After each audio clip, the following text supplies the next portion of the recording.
Welcome to another episode of Talking with WIT Kevin and Son. This show is brought to you by RMK Productions and the 10 United Podcast Network. Through the power of story, our mission is to uplift through the voices, inspire, share stories and experiences and perspectives using the framework of teaching, learning, and modeling. Our purpose is hope, helping other people every day. As always, we talk about people we should know, and this is a person that you should know. This is a man of men and a leader of men. He is an example of what true masculinity should be. He wrote a book, and we're talking to men today about masculinity. We have best-selling author John D'Agostini.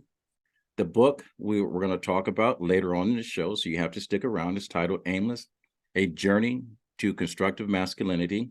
He is also an entrepreneur. He is the creator of a program called Invictus Leadership. He is one of the top 50 sought-after consultants in this space, talking to young people from the ages of 16 to 36. He is also a husband. He is also a father of two, one little girl and one little boy. We'll talk about that. He's a professional coach. He's also, my hat goes off to you, he has served our country in the military. So thank you for your service. But he is also a son to a father who is equally as successful in his own right and also an author. We will learn so much more about this young man, and we will just probably discover a little bit about yourself in this story. Ladies and gentlemen, let me welcome Mr. John D'Agostini, and hopefully I pronounced your name right. Welcome to Talking with Kevin and Son. How you doing, sir? Good. Thanks for having me, Kevin. It's an honor to be here. It's an honor to have you. I've met you personally. I have worked out with you or / trained. You are also a personal trainer. I graduated from Ivy League school, Penn. I don't even have to remember your resume. It's like I speak to your dad every single day. So you're that man is never lost for words, and he embraces being a father to you 24/7. And I know we're all talking about trying to understand what masculinity is, but I've said on several occasions that a man to a female child is the first man a female child learns how to love. And to a male child, a man or a father is the first example of what a male should be or a man should be. So I know that's my own biases. Where did you discover your masculinity? When did it start? It started early with my dad, just watching him do his thing. I always thought he was a mountain of a man, a real gladiator. And I was raised firmly. He was an immigrant, so I was raised quite firm, but the discipline was always exceeded by tremendous love and outpouring of affection and support. And it was very traditional in that way, where it was love and discipline. And so that's when I really started to first think about what masculinity looked like. He works harder than anybody I've ever met. He's so tough, and yet in spite of all of these things, he makes the conscious choice to treat everybody. He's just relentlessly kind and supportive and outgoing, and shares himself with people. So he's really been my greatest model of masculinity coming up. It's amazing. I've read your father's book. Yeah. And the beginning of your book, and as well as your father's book, runs parallel. I've always said there's no such thing as an original story. The only difference in my story and yours is location and the characters and the way we respond to our situation. Your father had a father that was not exactly the best example of what a man was, and he didn't treat his children well. I don't have to go into detail. You can tell them about your father's book if you like. But when you look at and you turn the page and read the intro to your book, you had a relationship with your mother that was not exactly stellar. Can you share a little bit of what life growing up was as little John before you became John D'Agostini today? Sure. My life growing up was literally like a Norman Rockwell painting. I mean, it was iconically American. It was just spent outdoors. It was spent at the dinner table with family. the way I was raised by both of my parents was tremendous. I have no complaint and only positive things to say. My relationship with my mother took a turn when she accidentally, not purposefully, developed an addiction to opioids, and it ruined her life. And same with my sister. And so they were both excellent human beings. I have no ill will against either one of them. But my upbringing was a beautiful thing. I have nothing but fond memories. And growing up in Berwyn, and it was really in the woods of the local YMCA where I kind of came into my own and became a naturalist. And a lot of that was supported by both of my parents, my father especially, turning over rocks and catching crawfish with my bare hands. And it was great. I had a wonderful upbringing, sports all the time, a lot of art. It was a beautiful, beautiful home. I am eternally grateful for both of them.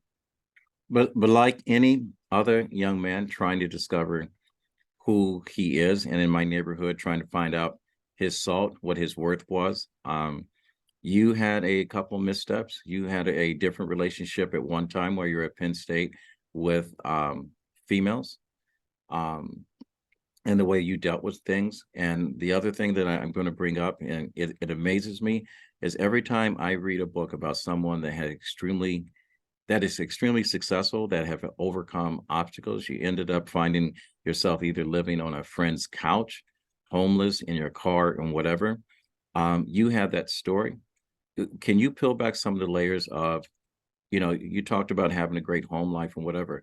How did you end up leaving home from your mom's house, living in your car, to being at the doorstep of one of your best friends?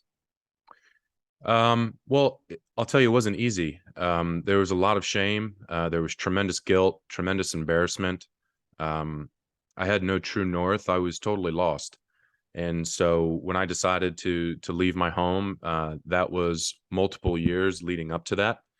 And I knew at that point, my little windows where I was safe were closed, and I was no longer safe at all. So it became unmanageable, and I had to leave. And the way I left, unfortunately, was with no money. My money had been stolen from me.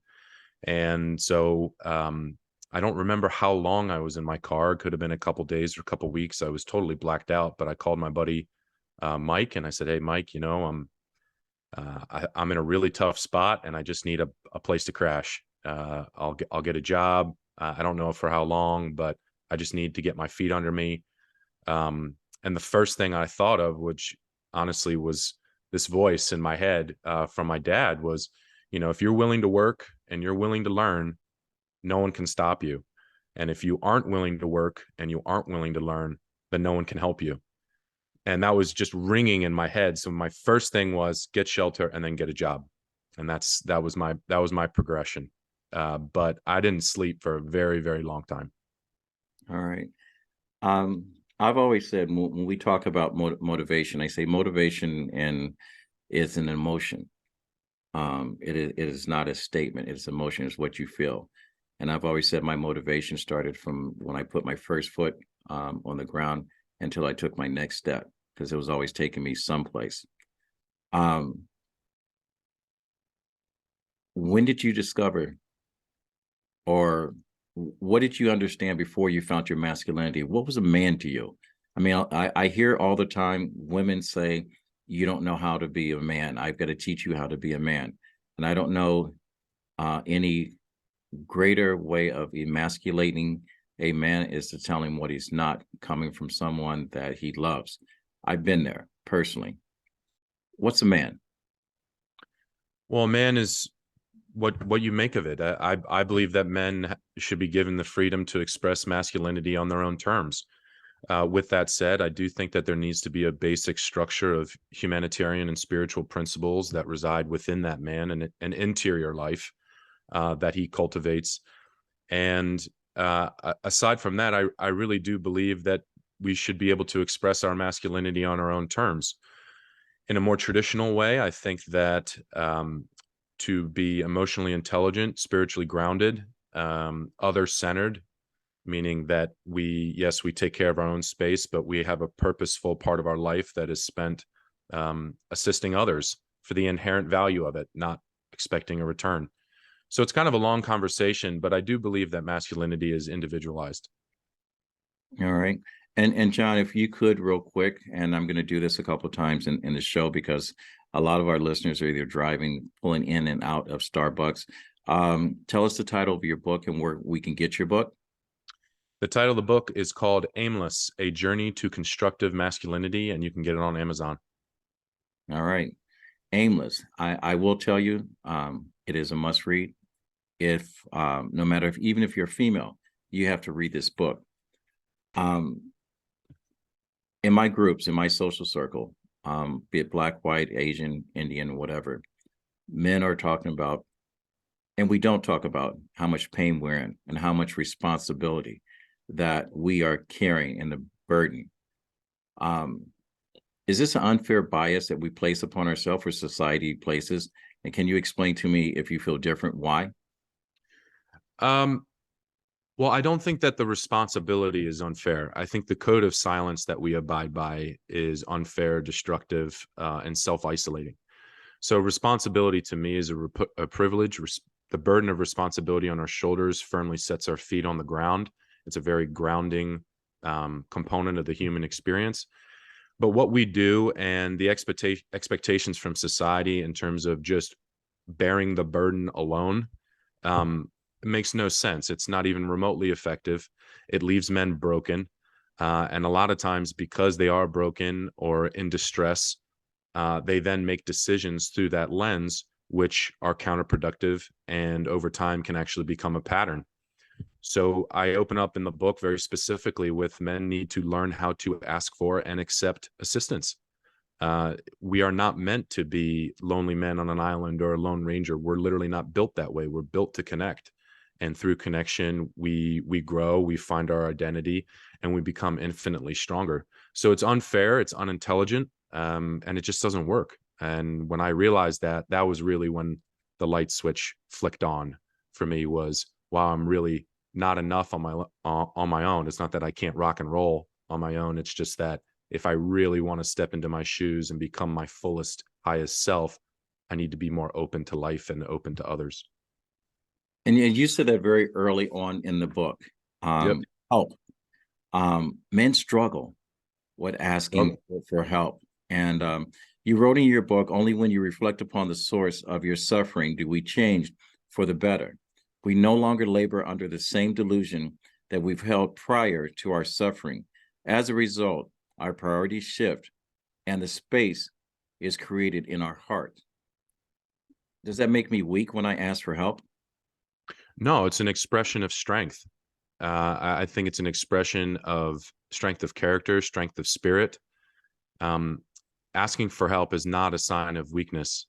And um, simultaneously, not asking for help isn't necessarily an expression of strength.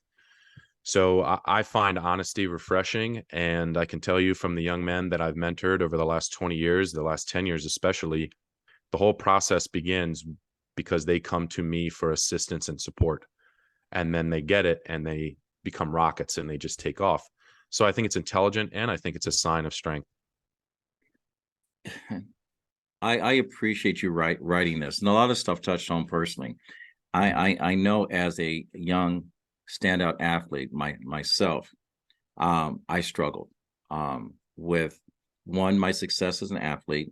I struggled academically because I didn't know at that time I had a learning disability, and I suffered immensely with relationships. My first heartbreak was devastating to me, so I became a creature that I didn't trust anyone for a long time until I decided I didn't like who I was. But I also have to realize you wrote something in there that I'm just learning as an adult, at 64 years of age. Um, the closeness between an open conversation between men. You talk about brotherhood.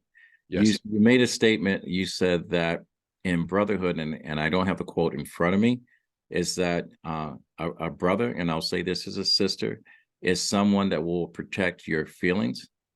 Your brotherhood or your sisterhood is someone that will protect your character. Can you, based on your interpretation, your perspective of these two terms, can you explain to our listener what that exactly means? Sure. So, having friends is great. I'm not downplaying the value of friendships, but I do believe that friends often protect feelings, and your brothers protect your character. So, one, you're protecting pain, and the other one, you're promoting the person. And I feel incredibly fortunate and blessed to have the brothers that I do, these wonderful brotherhoods that I have with other men of different ages, of different generations. And it's not that we aren't supportive of each other's emotions. That's not the case at all. It's just that we have either a silent or a spoken agreement that we will call out the best in each other. We will not police, but we will be firm in principle, in guiding humanitarian and spiritual principles. And we're going to hold each other to these things. It becomes a tightly knit team, a tightly knit family. And it's amazing what can happen, because as you promote each other and everybody's growing, because everybody ensures each other's success or ensures each other's growth, that then is very, very attractive, and there's a gravity to it. And then other people start to flock towards that brotherhood, and it's like rings of energy around the nucleus of an atom. And it's amazing, and all because men are willing to take their armor off, drop their guard, and to speak and connect with other men. It's no longer about who's tougher, who's faster, who's bigger, better, faster, stronger. It just becomes more of a learning and supportive environment. And you can do it in your own way. And when you do, it's just a beautiful thing. You will get better, guaranteed, because you're surrounding yourself with other people who are concerned about you and want to pull you up, want to prop you up. There's always a switch that turns on in all of our lives, be it male or female, be it whatever gender you choose to identify with. That is that I got you moment. When did your male masculinity hit you? Because I know we were all young, we were all stupid doing things. When did that hit you, and what made you change? Well, I had a lot. I was very stubborn. I had so many. It was really an event where it was like the straw that broke the camel's back, where I was at Penn, I was at UPenn in Philly, and I was seeing a young woman, and on paper she had everything. Just every box was checked, and we were involved physically. And in that moment, I realized that I had no real feelings for her, or any sort of depth, or any sort of connection with this human being. And I'm doing this act, which men assume that they have to do, and in many ways is the hallmark criterion of a man, performing sexually. And in that moment, I realized truly that I had I had no idea who I was, and B, what I did know about myself was nothing that I liked. I had learned in that moment that I hated myself. I had done this for way too long, and I'm going to work first thing the next morning, 3 or 4 in the morning. It's a long drive down to Delaware. And I'll never forget it, Kevin. I had my hands on the wheel, and it was absolutely freezing, and I'm driving into darkness. And I said, "Oh, okay, God, you have my attention." And I had never really had a relationship with God or with the divine. I had never really explored spirituality. But in that moment, I knew what I did know was that I knew nothing. And so space was cleared in my head and my heart, and I entered an intensive self-study phase and a faith exploration phase. I think I read like 40 or 50 books in 2 or 3 months. I couldn't get enough. And so that's when it started, truly, was in this act that men are supposed to do without conscious. I realized that I have a spirit, I have an identity that I don't know, and I better get to work here, because this isn't working. I hope our listeners, especially our male listeners, have pulled aside on the road to listen to John talk about his book Aimless. I hope to our female listeners that you have actually gone to Amazon.com and ordered the book, not only for yourself, but for your significant other, your partner in life, because this is a must-read book of understanding the heart and soul and mentality of your man, and understanding what he goes through, what he has to endure, and the expectations that are falsely inherited and placed upon him, that he is confused on how he is to exist in this space. We all define success based on where we are in the workplace, but you have two children. I know when I talk about success, success does not reflect my bank account or my status and my position. My success is predicated based on my position, my community, and the reflection of my kids. And sometimes I'm very successful, and other times I fail miserably. And I know right now, I'm presently with my youngest son, I'm failing at that point, but hopefully in time we will recover. You have a daughter and a son. Um, how are you delivering that message early on? And then the next question, are they the reasons why you wrote this book? Wow, those are heavy. So, in Italian culture, family is everything, and it's expressed through faith. It's expressed through food, culture, art, music, you name it. But for me, family is, especially fatherhood, is something that I take very seriously. It is certainly the thing. Being a family man is certainly the thing I'm most proud of, without question. It Everything I've kind of done in my career, it just doesn't hold up. It doesn't even come close, honestly. And um, my wife and I have we have articulated and talked about this. What type of environment do we want to provide for our children? Um, and of course, you want a loving environment, an affectionate environment, a supportive environment, a curious environment. We want to foster lifelong learners. We want them to feel safe, but also simultaneously challenged to grow, because without growth, life just outpaces you. So you need to grow and be agile with change. And then in terms of how we're doing that, we do a lot of prayer. Um, Prayer is close, and it's intimate, and it's safe. It's not shame or guilt based or sin based. It's just more taking a moment to be with each other and to hold hands. Um, and then in regards to the second question, you'll have to remind me what that was, because I went off on the first one. And that's okay. The second question was the prelude to why we're doing things is, I didn't know if your children or your marriage are being where you're at right now, because, I hear all the time, I want to write a book, or I don't know how to write a book.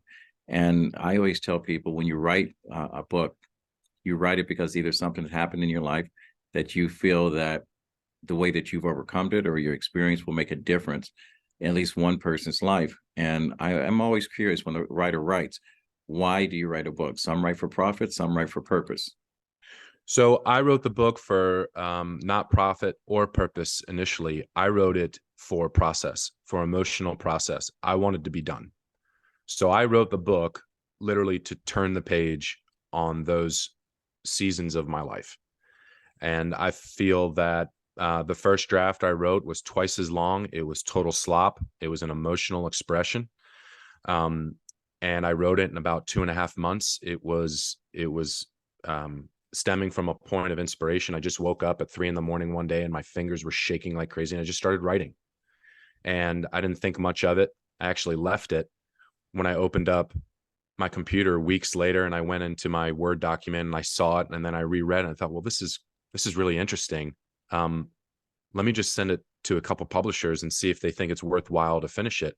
And I was offered a deal within 12 hours, and I didn't take it because I thought, no, I'm crazy. I'd be crazy to do this. So then I actually walked away from it. And I was speaking with a couple clients, early 20s to mid 20s, and we were just going back and forth as we usually do. And one of them, out of nowhere, I could have sworn his life was totally buttoned up and airtight. And out of nowhere, he just broke down, started sobbing in front of me, and he said, Coach, I just hate my life. I don't know why I wake up. Everybody thinks it's perfect. I hate it. I don't know who I am. And I just looking at him, and I'm going, and I'm supporting him and being there for him. And I'm thinking in my head, I know everything that's coming out of his mouth, I've heard before and I've said before between my ears. And it it moved me to the point where I started testing the waters with other clients, and started just asking questions, and they had very similar responses. And I thought, oh boy, here we go. Because I originally wrote it for me, and then over time it was dawning on me, well, maybe I can write this for them, because if I'm willing to be vulnerable and open myself up, I might be able to pass them a document or a book that has some wisdom in it that they don't necessarily have to agree with or adopt into their life. But if they're willing to be open and let the seed be planted, maybe, just maybe, they can avoid all of the things that I went through and all of the things that I know men before me went through. Because then I started testing the waters with older men as well. Hey, did you experience this? And Kevin, honestly, they'd say, oh yeah, I experienced it. I'm still experiencing it right now. I haven't been able to shake it. And then they're asking me, did you shake it? Were you able to move on? And then it was really an awakening for me. And I said, all right, I got to do this. And I just put my head down. I wrote the thing in 2.5 months. I sent it back to the publisher, and we hit the ground running, and we just took off. And I just never looked back. So I walked away twice, but came back, finished it, and it ended up being both, it's my long-winded response. But I wrote it initially for me to say goodbye, and then I wrote it for others, so maybe, just maybe, they could have an awakening or start asking themselves certain questions, so that their eyes could open and pursue a more meaningful, beautiful way of life, and not be grounded in this, as you said, these inherited traditional masculine ideologies, which are destructive, toxic, limiting, that close you off to life, close you off to love. And I've been blown away by the reception from young men in college. I get calls from guys that are in parking lots of rehab centers, high as a kite, saying, I'm going into rehab because I read your book.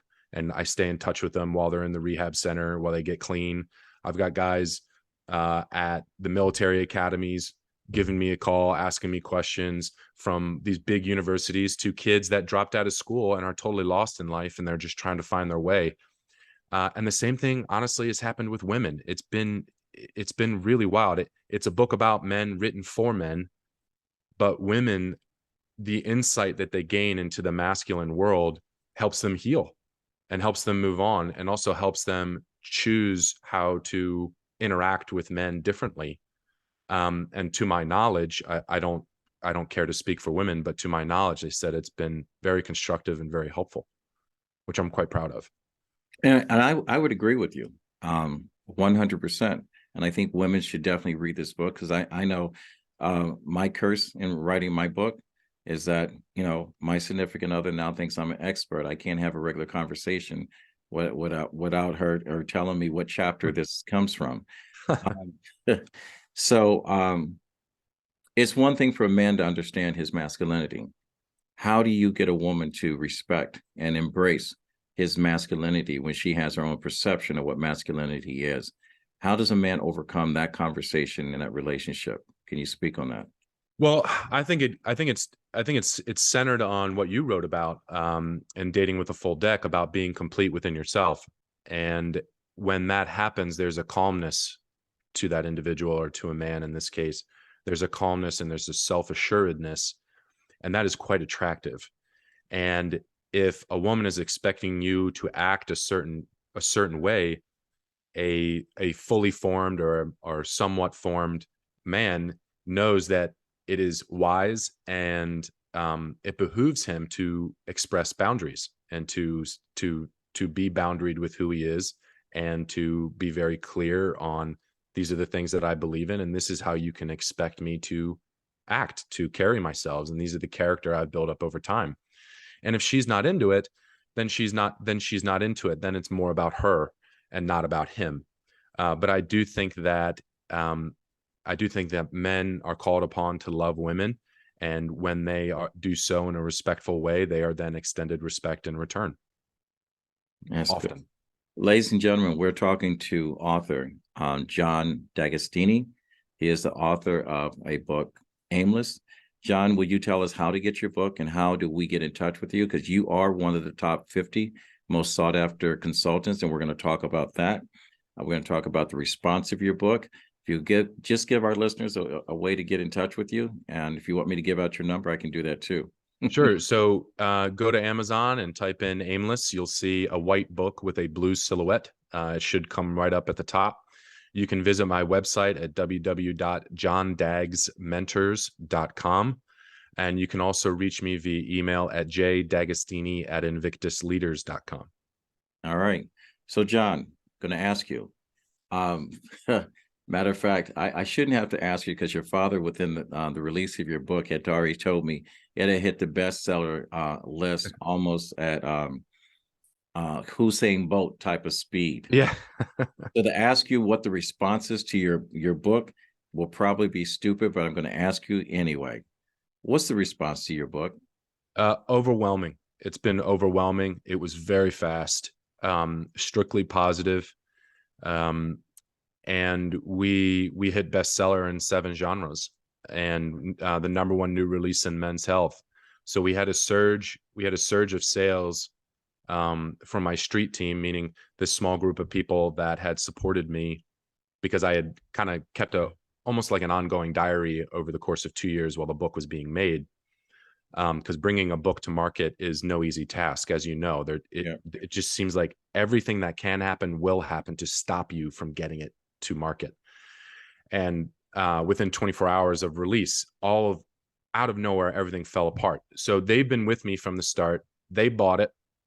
It elevated it just enough in the algorithm, Amazon's algorithm, that it caught traction, a little bit of traction, but then within 48 to 72 hours, it just exploded.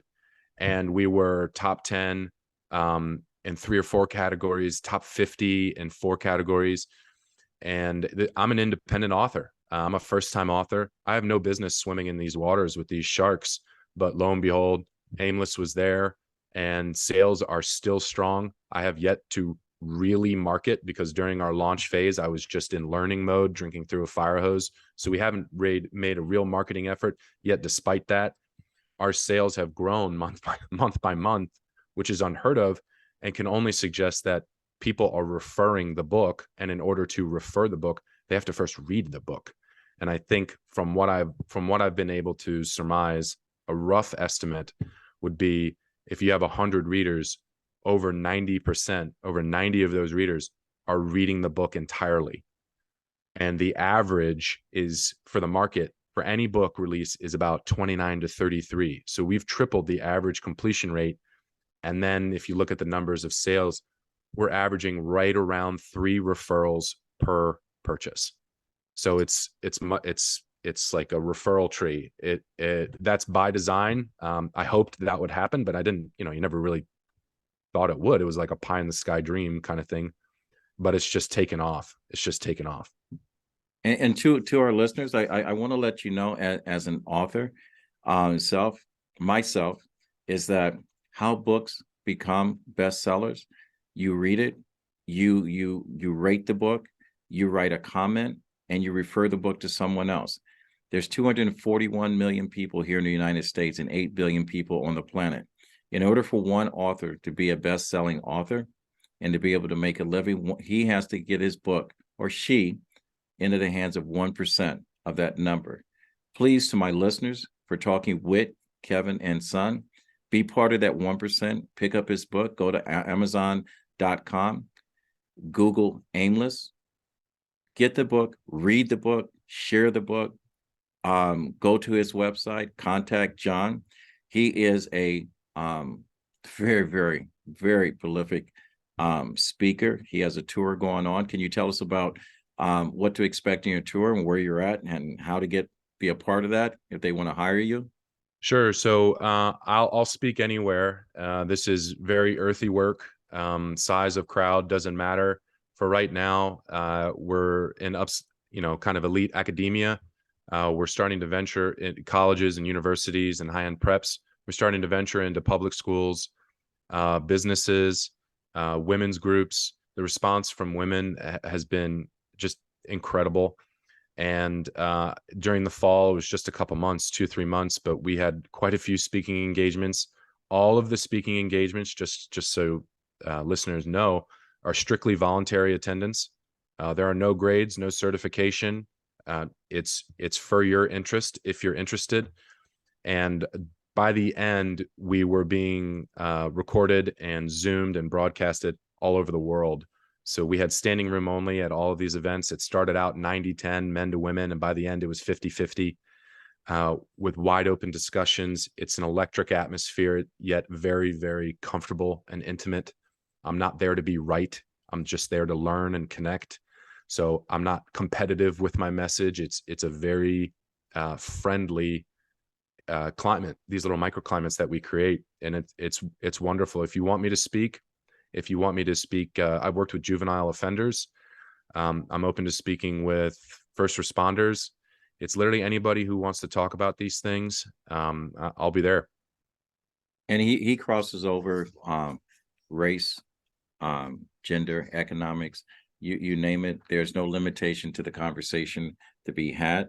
If you're a person with a heart and consciousness, this is a conversation that needs to be had. You're also an entrepreneur. Yep. You have a leadership program called Invictus. I know within 30 seconds you wrote a outline for me, and I have looked at this every single day. I watch you articulate, the pyramid, starting with excellence, tactics, stats, vision, and foundation. Tell us about your Invictus leadership program, how it's going, who it's reaching, why you're doing it. Go ahead, do your thing. I started it because I fell in love with service work. After I came out of the Army, I worked for a nonprofit called Citrus, CITRS.org. It's local in Bryn Mawr, Pennsylvania, and scaled to all over the United States. I was trained in curriculum design by an expert teacher and an expert professor. And they trained me in the fundamentals, and they said, hey, or just write it, just as an exercise, write a couple lessons. Just so you know, I wrote a couple lessons, and they liked them, and they had me write the lion's share of the K through 12 curriculum that they were offering. So I went from an unpaid intern to vice president of product development in a year. For whatever reason, I just had a proclivity to it.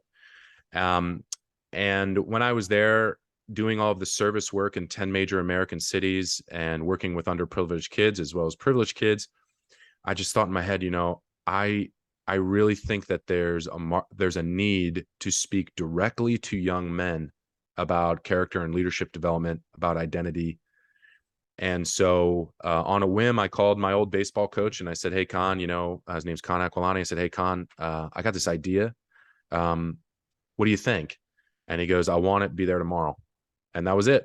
I was there first thing in the morning. I put the guys through their paces. They loved it. They invited me back.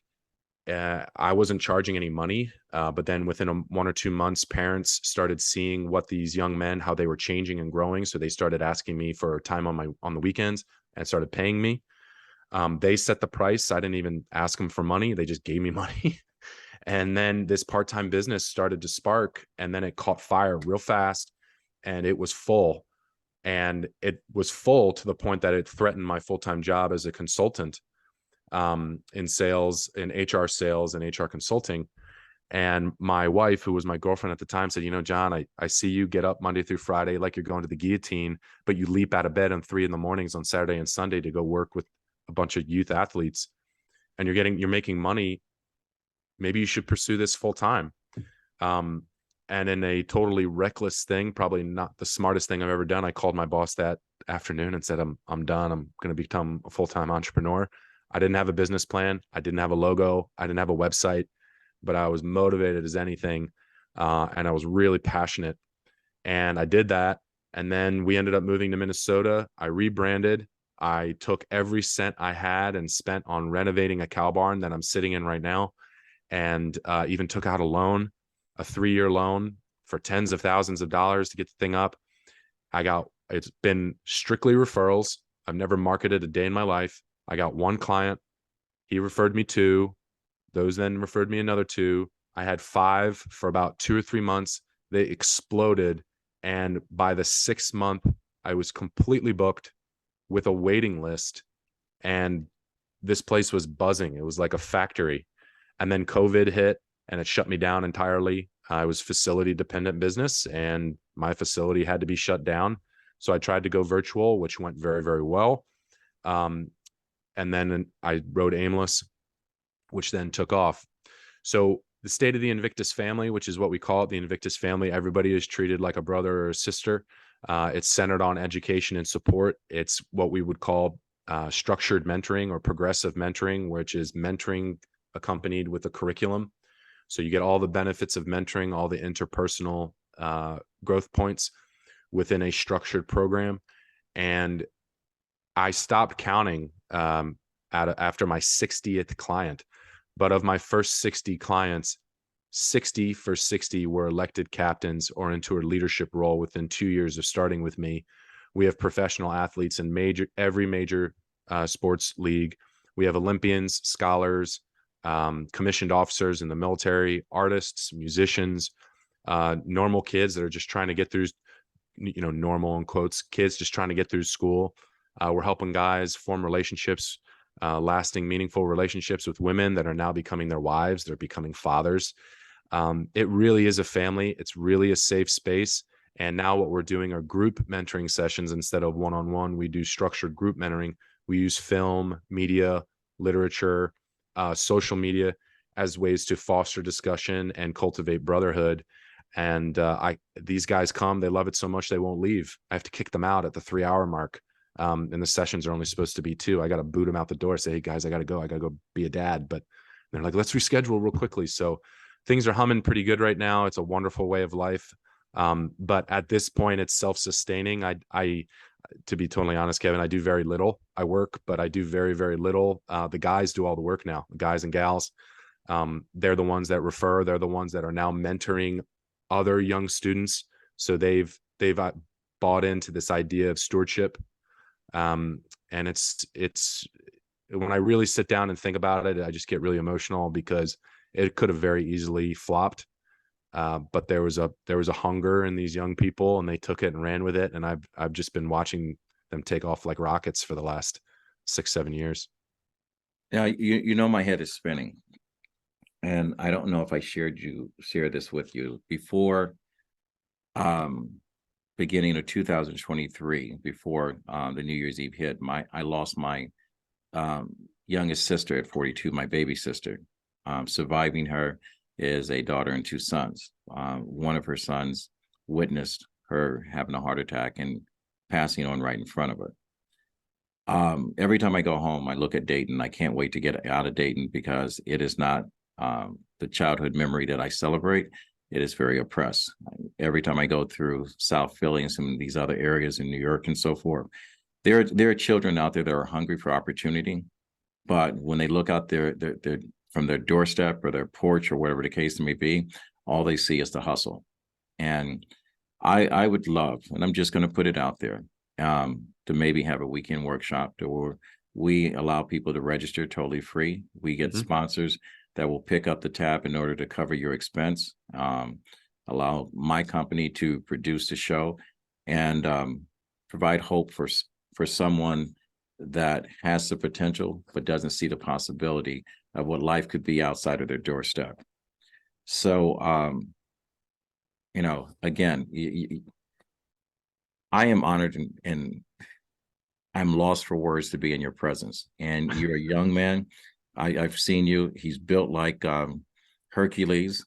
He's got the stamina of a Usain Bolt. He's got the attitude that he can conquer them all. And he's got a heart of gold. He is a genuinely good person, extremely good person. I'm honored to meet you. And I'm hoping that my listeners share the same sentiment.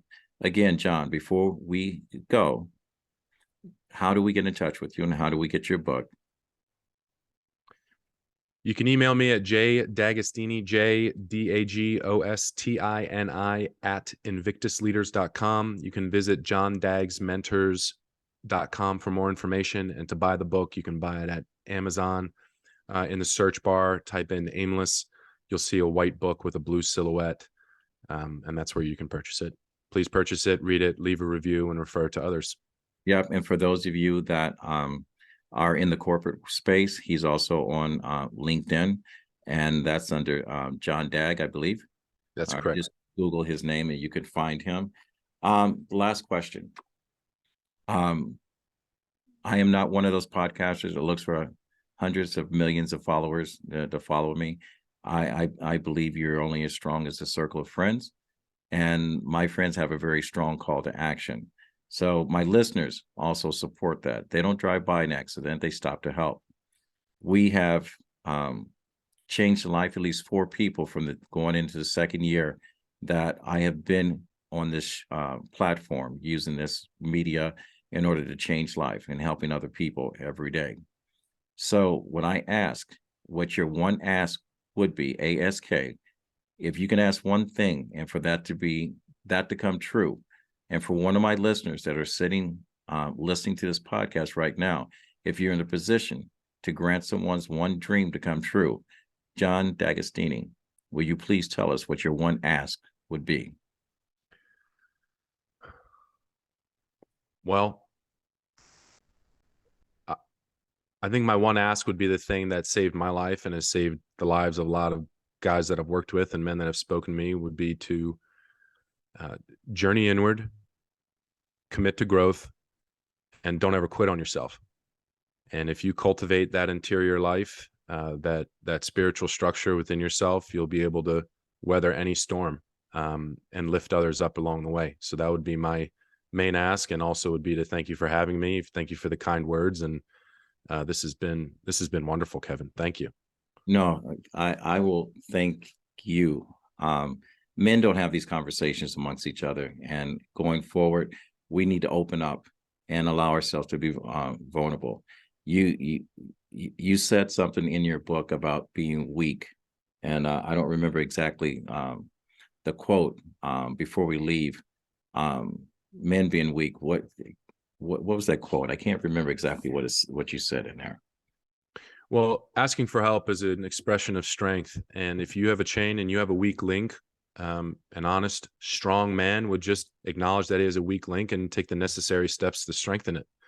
And it's not an expression of weakness. And having vulnerable conversations with other men can be done on your own terms, and that requires a tremendous amount of courage. So for me, vulnerability equals courage, and to me, closing yourself off to these conversations is actually an expression of cowardice, and it's one that deteriorates you and degenerates you from within, because you're not addressing what needs to be addressed. And you're also making the ego-based assumption that you're the only one going through it. And every man I've talked to has experienced some nasty distress, horrible adversity, loss. And to not share that with each other is it's just a tragedy. And I wrote Aimless for certain reasons, but it really evolved to be a document that gives men permission to break the code of silence that we all follow. And by breaking that code and becoming the tip of the spear in these conversations, everyone may grow and strengthen their chains individually and collectively. And I mean, get men on this page and watch out. I mean, it'll be like fireworks, because I've seen it happen. I've seen it. I'm sure you have too, Kevin, when you see young men opening themselves up to assistance and to others, and they just take off. We're built to do that. Yes, sir. Yes, sir. And to our listeners, I want to thank you. We've covered a lot of information, and I hope at some point this episode that we've shared with you has enlightened you, has touched you, has motivated you, and has changed the view that you have now from your window emotionally. If you have not followed us, go to YouTube, go to RMK Productions and Network, and we ask you to subscribe. But remember, you got to have a high call to action. And please share this episode. It is a must. John, I appreciate you. I hope you come back. There's an open door here. Come back anytime to talk about what you're doing, who you're in contact with. If you want to come and share some of the success stories and bring on some of the people you've mentored, there's an open door to doing that workshop. Let's get 100 people on a weekend, and let's see if we can change 1% of someone's lives. You know, take a bullet out of someone's pocket, take a needle out of someone's arm, have the first step into a institution when they think they couldn't get a higher education, or have someone that's sitting on the fence wanting to start a business without COVID being a motivator to go ahead and take that leap.